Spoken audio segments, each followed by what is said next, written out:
Olá, meu amigo e minha amiga.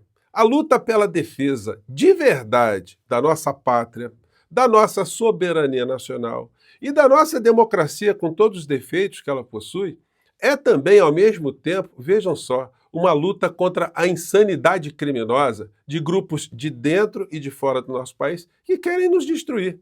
E impressionante é como aparecem ainda algumas criaturas que se apresentam como criaturas das almas puras, que chegam no meio dessa história e dizem pra gente: olha, não vamos aplicar a lei, não vamos deixar os outros nervosos, porque os criminosos têm o direito sagrado de tentar nos destruírem. Ora, francamente, gente, a Folha de São Paulo acabou de publicar um editorial que eu vou comentar aqui com vocês, que é uma vergonha do que está acontecendo aqui no nosso país. A gente vê um veículo de comunicação com esse tipo de pensamento. O que contrasta com a realidade, com fatos jurídicos, a realidade que a própria Folha de São Paulo irá negar aqui quando eu levantar aqui para vocês o que está acontecendo. Bom, antes de entrar nos temas e trazer os fatos novos, quero convidar você que chegou agora ao nosso portal, ainda não é inscrito, para que você venha fazer parte aqui do nosso portal. Você aqui é muito bem-vindo, muito bem-vinda. Conheça os nossos outros vídeos, compartilhe, nunca se esqueça de dar o seu joinha, seu comentário, que, como você sabe, fazem a gente chegar a mais pessoas como você.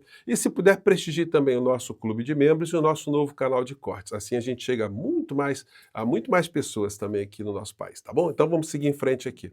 Começando aqui com esse mundo da insanidade, que reúne também a insanidade com a prepotência, né?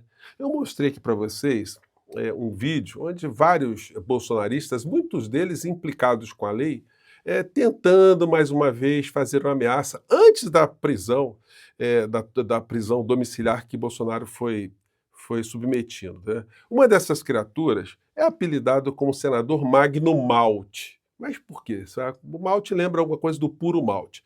Vamos pegar aqui um trecho da fala do senador, onde ele faz aqui uma ameaça ao ministro Alexandre de Moraes. Eles se acham, né? Então nós somos obrigados a escutar as ameaças de alguém que está defendendo o crime. Vamos chegar lá. Vamos. Esse tirano da toga, chamado Alexandre de Moraes, põe a mão em Jair Bolsonaro. Como é que é? O senhor está desafiando a colocar a mão em Jair Bolsonaro? Põe a mão nele! Põe a mão nele! Porque tenta a sorte. Eu encerro. Põe a mão dele e tenta a sorte. Então tá aí, desafiando, né? Do tipo, olha, passa dessa risca aqui para você ver o que vai acontecer. O que aconteceu foi isso. Programação da televisão, o canal mais assistido no Brasil ontem, estava serelepe, normal, mas de repente eles dão uma cortada, né? Assim, como a gente já está acostumado a ver quando acontece alguma coisa importante, né? Vamos lá.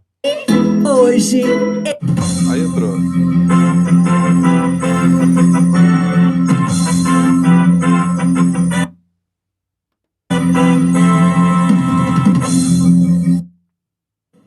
O ministro do STF, Alexandre de Moraes, acaba de decretar prisão domiciliar do ex-presidente Jair Bolsonaro.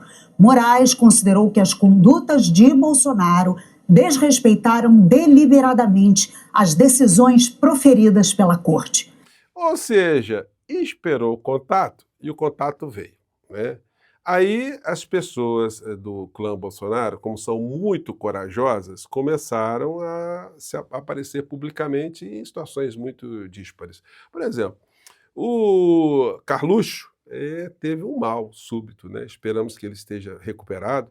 Carlos Bolsonaro passa mal e busca atendimento em hospital após saber de prisão domiciliar do pai. O vereador teria procurado assistência médica na noite de ontem. Após determinação de Moraes contra Jair Bolsonaro, ele foi o único dos filhos políticos do ex-presidente a não se manifestar sobre a decisão. Ué, será? Tá com medinho também, Carluxo? O senhor que escreve tanto, né? Mas a coragem não é um atributo, a firmeza, né? Testosterona, uma coisa que a gente tenha visto com muita frequência no clã. O Flávio Bolsonaro, que está querendo agora o impeachment, todo virulento, todo machão, né? Ele já protagonizou cenas como essa aqui. Se você nunca viu, ó, num debate, quando ele foi perguntado, deu um apagão na criatura e parece que no estúdio estava ventando muito, né? Ele começou a dar uma uma balançada para um lado e para o outro e foi amparado por Jandira Fegali. Se você nunca viu a cena, é interessante ver, e se você já viu, vale a pena ver de novo, né? Nossa, eu estou numa baixa da pressão aqui. O senhor precisa que repita a pergunta? Por favor, por favor. Ok.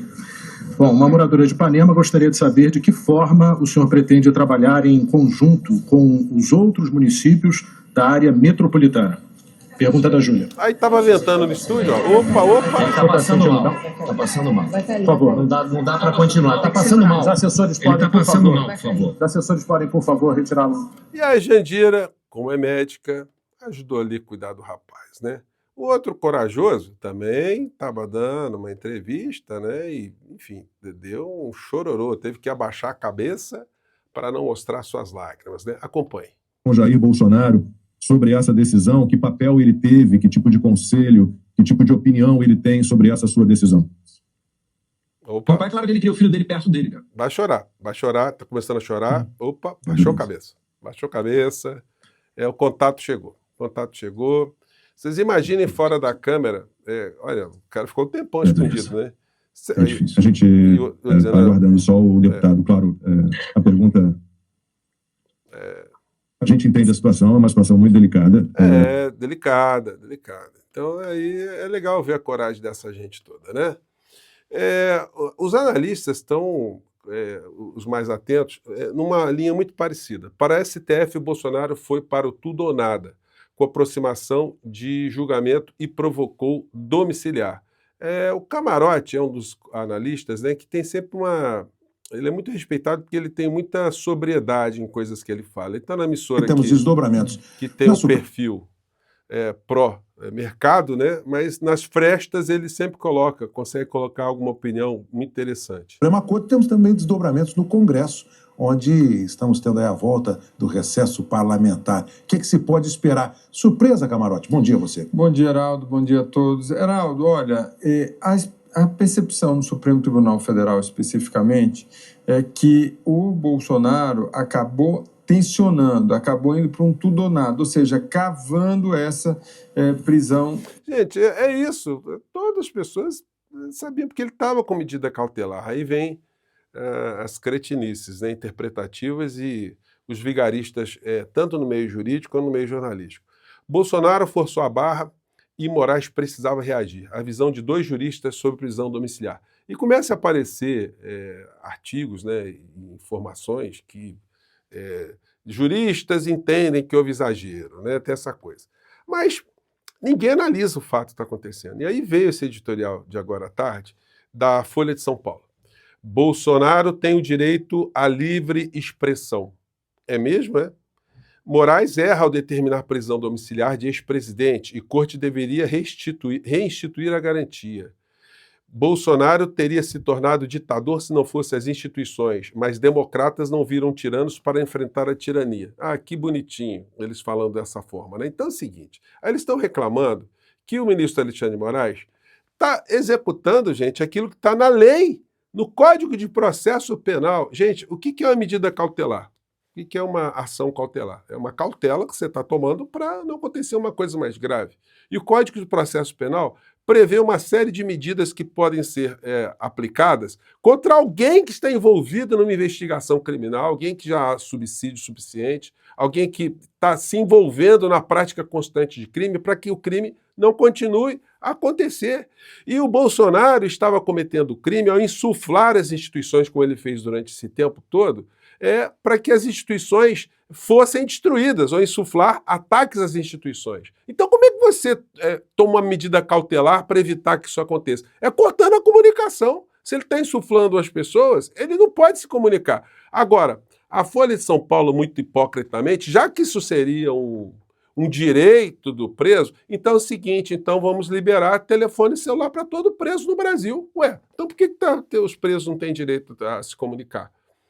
Os presos têm direito a expressar a sua opinião? Perfeito, então vamos dar um computador, um laptop para cada preso no Brasil, para ele externar a sua opinião, né? Seria legal. Vamos deixar entrevistas, vamos criar uma rádio só para detentos, para que eles possam expressar as suas opiniões. para que eles possam se comunicar livremente com todas as pessoas que eles queiram trazer para o crime. Então, gente, é um editorial muito vagabundo, muito desfocalizado da realidade. O ministro Alexandre de Moraes, ele não está lidando com alguém que é uma pessoa que tem um comportamento republicano. Ele está lidando com alguém que tem um comportamento, quanto mais, de desordeiro, como eu comentei aqui com vocês, desde a época que ele estava no quartel. Ele não se dava bem com ordens quando ele era soldado, quando ele estava como uma patente maior, tanto é que ele foi punido por isso. Ele não se dava bem quando ele tentava conspirar já naquele tempo contra a nossa democracia ou contra o Estado que estava ali, porque ele queria explodir quartel, queria explodir outras coisas. Quando ele foi vereador, quando ele foi deputado, teve um comportamento absolutamente contra as normas, que já devia ter sido expulso, banido da vida parlamentar pelo comportamento dele. Como presidente da República, ele só fez o mal. E agora, na condição de acusado de crimes, investigado, ele continua a fazer a mesma coisa. Ele fica pegando as brechas para desmoralizar a justiça, para estimular as pessoas a atacar a democracia. Aí vem a Folha de São Paulo com esse editorial. Então, Folha, defendam também que todos os presos têm o mesmo direito. Todos não são iguais perante a lei, então vamos liberar celular para todos os criminosos. Vamos deixar os criminosos todos no Brasil sem medida cautelar alguma. Ora, é uma coisa tão absurda, só que aí muitas pessoas vão surfando nessa onda medíocre. Agora tem as coisas curiosas, né? O Fux rejeitou um pedido de prisão domiciliar humanitária para Daniel Silveira. Fez uma operação no joelho, pediu prisão, a conversão da prisão dele para domiciliar, e o Fux disse que não. Então, vamos ver, né? O Fux está com os posicionamentos meio errantes, né? Muito esquisitões.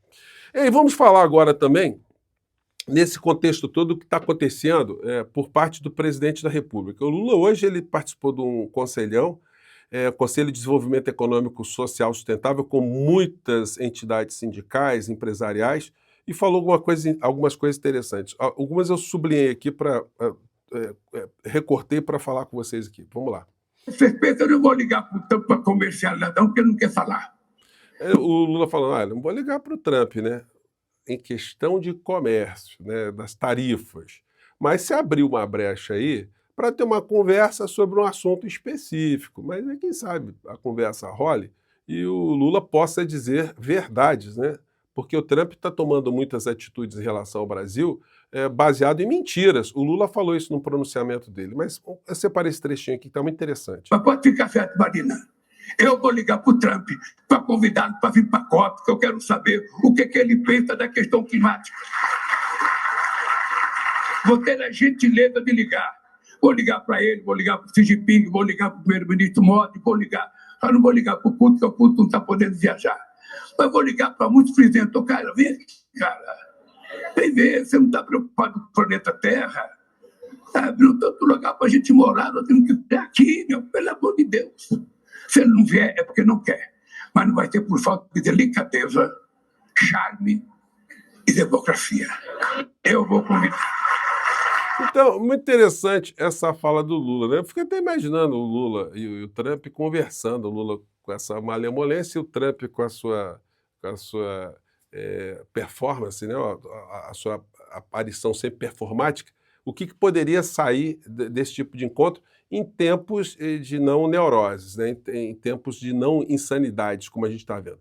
E aí o Lula falou uma coisa muito interessante, né? Muito bem-humorada também em relação ao que está por trás. Uma das coisas que estão por trás do comportamento dos Estados Unidos de Trump contra o Brasil. E o desmatamento são descabidas. O PIX é um patrimônio nacional e referência internacional de infraestrutura pública digital. E aqui eu gostaria que o presidente Trump fizesse uma experiência com o PIX nos Estados Unidos. Não tem que você é amigo dele, Josué.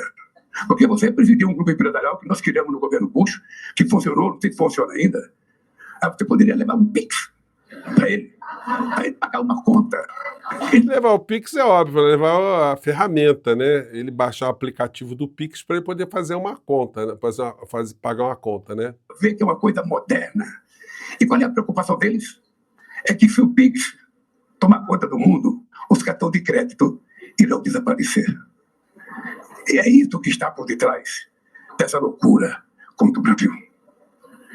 Por isso, nós não podemos ser penalizados por desenvolver um sistema gratuito, como disse o companheiro Haddad aqui. Então, o Lula elencou várias coisas aqui no pronunciamento dele relacionadas às inverdades que estão motivando o Trump a atacar o Brasil. E para finalizar o nosso papo aqui, a coisa absurda, né? O vice-presidente da Câmara ameaçando também dar um golpe no próprio Hugo Mota, dizendo que se o Hugo Mota sair para viajar, que ele vai pautar anistia. É gente muito bandida, muito salafrária. Aí a Folha de São Paulo diz o seguinte, não, eles têm que ter liberdade total e restrita para atacar a nossa democracia e colocar medida cautelar contra eles é um exagero, né? Francamente, né? Não dá, né, gente? Bom, eu fico por aqui mais uma vez, um grande abraço, até o nosso próximo encontro. Tchau!